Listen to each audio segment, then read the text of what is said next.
স্ত্রীর মর্যাদা পেতে প্রেমিকের দুয়ারে ধর্নায় বসেছেন এক যুবতী। ঘটনাটি হরিশ্চন্দ্রপুর থানা অন্তর্গত ভিঙ্গল গ্রাম পঞ্চায়েতের কনুয়া এলাকার।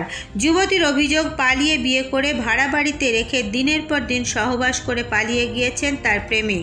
তিনি স্ত্রীর মর্যাদা চান। সূত্রের খবর, অভিযুক্ত যুবক স্থানীয় সিপিএমের পঞ্চায়েত সদস্যের ছেলে।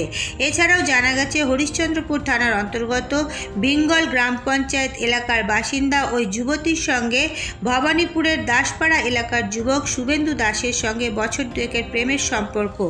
যুবতীর অভিযোগ, বছর দুয়েকের প্রেমের সম্পর্ক। শ্রাবণ মাসে সিঁদুর দান করে তাকে বিয়ে করে শুভেন্দু। এরপরেই চাঁচলে ভাড়া বাড়িতে স্বামী স্ত্রীর মতোই থাকতেন এবং দিনের পর দিন শারীরিক সম্পর্ক স্থাপন হয়েছে তাদের। হঠাৎ আধার কার্ড আনতে যাচ্ছি বলে বেপাত্তা হয়ে যায় শুভেন্দু। তারপর থেকে কোনো খোঁজ নেই, এমনকি যোগাযোগও বন্ধ করেছে তার প্রেমিক। প্রেমিকার দাবি, তাকে স্ত্রীর মর্যাদা দিয়ে প্রেমিকের বাড়ির লোকেরা ঘরে তুলুক, তা না হলে তিনি এখানে আত্মহত্যা করবেন।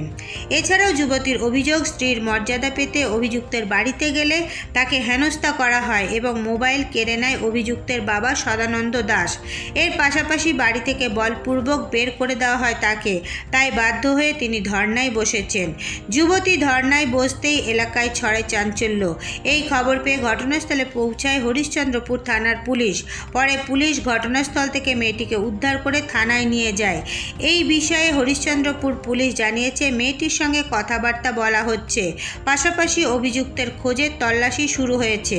সমস্ত ঘটনার তদন্ত শুরু করেছে পুলিশ। সবাই জানি যে বিলকুল বেটাকে বা আমার মেয়ে ভালোবাসে।